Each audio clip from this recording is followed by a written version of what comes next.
За, YouTube сувг хөгжүүлэх сурвалж хичээлийн ээлж дугаар хүрч байна. За, өнөөдрийн хичээлээр бид нэр YouTube сувгаараа плейлист үүсгэх, түүнийг тохируулах талаар үзнэ. За, тэгэхээр YouTube сувгийг хөгжүүлэхтэй холбоотой өмнөх хичээлүүдэд та хараахан үзэж амжаагүй байгуулъя. Энэ видеоны description box-т линкүүдийн холбоот өгчихсөн байгаа. Тэр линкүүдээр дараад үзэх боломжтой шүү. За, одоо бүгд хичээлээ эхлэе. За, тэгэхээр плейлист гэж юу болохын жишээн дээр харуулъя. Сувгтаа нийтлэгдэж байгаа видеонууд агуулгаар нь ингээд гоё ангилж өгч болдог. Одоо жишээл цахим хичээл хийхэд сурахад зориулагдсан цуврал хичээлүүд гэдэг юм болоо. За, одоо Excel програмыг сурахад зориулагдсан цуврал хичээлүүд гэх мэтчлэнгээр ингээд плейлист үүсгээд тэгээд өөрийнхөө сувгийн одоо нүүр хуудсанаар ингээд гоё цэгцтэйгээр ингээд тохируулахыг өнөөдөр хичээлээр бүгдээ хийж сурна. За, тэгээд плейлистүүдний хүртэл юм тайлбартаа тэгээд юм гарчигтай юм байдаг байна. За, одоо бүгдээ үүнийг хэрхэн хийхийг сурцгаая. За, плейлист үүсгэе. За, үүнийг үүсгэхдээ энэ customize channel гэсэн энэ төвчөн дээр дараад орж болно. Эсвэл энэ профайл зурган дээр дарахаа гарч иж байгаа гэснээс YouTube Studio гэдгийг сонгож. За, ингэхээр ийм интерфейстэй цонх нэгдэж. За, энэ студиогийнхаа зүүн гар талын эндсүүдээс энэ плейлист гэдгийг сонгоно. За, өмнө хэрвээ энд плейлист үүсгэсэн байх юм бол яг энд бидний үүсгэсэн плейлистүүд маань ингээд чагсаад харагдах нь. Одоогоор энд бол ямар нэгэн плейлист байхгүй байна. За, одоо шинэ лист үүсгэе. New плейлист гэдгийг дарна. За, энэ дээр листийнхаа чагсаа нэрийг өгөх нь. За, ийм плейлист.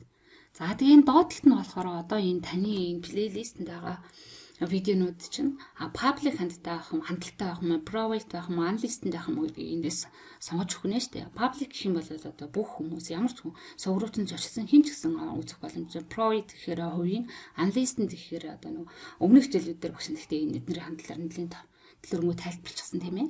За, одоо болохоор бүгдээр энэ public гэдгийг сонгочих. Ингээд create гэсэн. Төвчийг дарах нь. Плейлист үүсгэж. Ахад нэг шинэ лист үүсгэх. За, энэ дээр unlist гэсэн хандлагатай байна. За, тэгэхэд create. За, ийм хоёр плейлист үүсгэжлээ. За, одоо тэгээд нөгөө листээ засварлахтаа ингээд тухайн листийг сонгоод юм харандааны зураг гарч ирнэ. Энэ дээр дарангууд листийг засварлах боломжтой. За, одоо энэ плейлистийн тайлбарыг бичиж өгч болно. За, тэгэхээр энэ дээр юу гэдгийг ийм тайлбартай. За, энд болохоор ийм description-ыг нэмж өгөх гэж юм тий. За, энэ нараа add description гэдэг. Сая бид нэр энэ description-ыг нэмсэн тийм ээ. За, энэ дээр description нэмж өгье.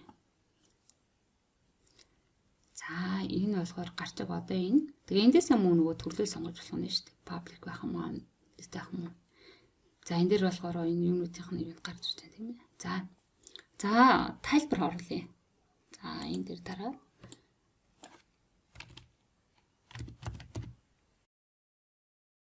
За, энэ тайлбар орлоо. Save.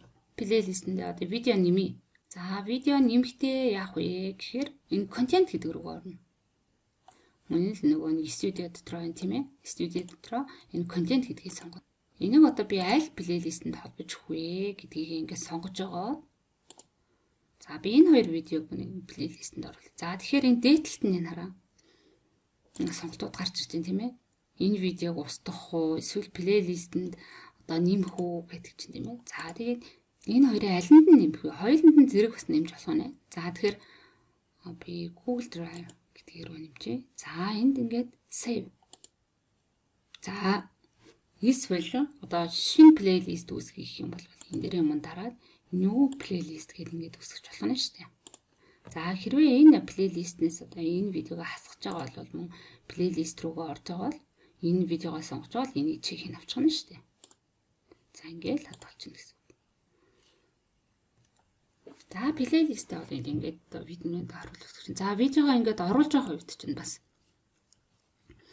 плейлистээ сонгоно гэсэн юм сонголт гарч ирдэг энэ нарда. Эндээс бид нэр ингээд плейлистээ сонгоно. Эсвэл шинээр ингээд лист бас ингээд үсгээд холбох боломжтой. Сая бүгдээрээ одоо плейлист үүсгэсэн тийм ээ. Тэгээ плейлистэндээ хэрхэн видеогоо ингээд оруулах уу гэдгийг ойлгосон. За, плейлистүүд маань яг энэ home page-ний плейлист гэсэн дотор байдаг. За, энэ болохоор үүсгэсэн плейлист маань харагдаж байна тийм ээ. За, сая плейлистийг үүсгэсэн. За, одоо бүгдээрээ энэ сувгийн чинь home page буюу одоо энэ нүүр хуудсан дээр гардаг видеонуудаа гоё ингээд section-гээ гоё цэгцтэй ингэж гаргаж ирээ. За section гэхээр яг юу хэлээд байгааг энэ харъя бүгд энэ жишээн дээр. За тэгэхээр энэ миний сувгийн одоо нүүр хуудас дээр ингээд home page гэж харахад энэ миний суугтайгаа видеонууд минь ингээ ерөөхдөө багслагтаа цэгцтэй ингээд гараад ирж байгаа. За одоо жишээ нь YouTube. За энийг болохоор section тохируулах гэж нэрлэж байгаа юм. За одоо нөгөө өмнө үүсгэсэн одоо плейлистүүдээ энд ингэж гаргаж ирэх хэлж байгаа байхгүй юу? За одоо энийг ингэж тохируулахын тулд энэ custom channel гэдэг дээрээ дарчихна. За тэгэхээр YouTube Studio хийх хэсэг рүү ороод ирчихин тийм ээ. YouTube Studio-гийн. За энэний энэ layout. За эндээс энэ плейлистийг сонгоч. За тэгэхээр энэ плейлист маань дотроо 2 видеотой гэдэг нэг харагдчихэ. За ингээд сонгочоод энийг хадгална гэсэн үг тийм ээ.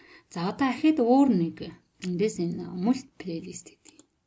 За бид нар 2 лист үүсгэсэн байгаа шүү дээ бид нар. За 2 лист үүсгэсэн байгаа тийм ээ энэ сувг. Тэгэхээр энэ 2 плейлисттэй ингээд оруулаад өчч болно. За гэсэн юм гарчигта. За тэгээ энийг хэрвээ болих юм бол чи юм болов. За ингээд дүүн. За энд 2 жагсаалт нэмэгдчихлээ. За одоо ахид нэг section нэмье. За энэ сувг нэмж үгүй. Хамгийн. За энэ дээр үчи тийм ээ. За энэ дээр сувг хайхна. За тэгээ эндээс хитэн сувг нэмж болох нь тийм ээ. Энэ сувгийг нэмчи өөр бусад хүмүүсийн сувг гэсэн өөрийнхөө сувгаас гадна өөр бусад хүмүүсийн сувгуудыг бас ингэ нэмчихнэ шүү дээ. За одоо 2 сувг нэмчи дөө.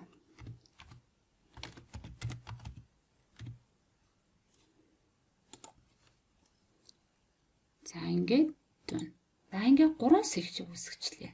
Алийн нэхэнд нь байрлах уу, яах уу гэдгийг ингээд зөөгөөд энэ дээр дараа маусныхаа зүүнийг дараастаа чигээр ингээд наашаасан ингээд зөөгөөд авах боломжтой. За одоо ингэж publish гэсэн тавчиг дарж байна. За тэгэхээр бид нэр үүсгэсэн section-гүүд маань нүүр хуудсанд маань харагдана. За энэ go to channel гэдэг дээр дараад харъя. За саяны үүсгэсэн section-гүүд маань энд ингээ харагдчихэв тийм ээ. За тэгээ ингээд section үүсгээд ингээд YouTube сувгад видео оруулах нь бидний видео маш гоё цэгцтэй харагдуулдаг. Мөн таны сувг зочилж байгаа хүмүүс ч гэсэн одоо үрд хэрэгтэй видео олж авахд илүү хялбар байх болно. За өнөөдрийн хичээл ингээд дуслаа. Дараагийн хичээлээр уулзъя. Баяр таа.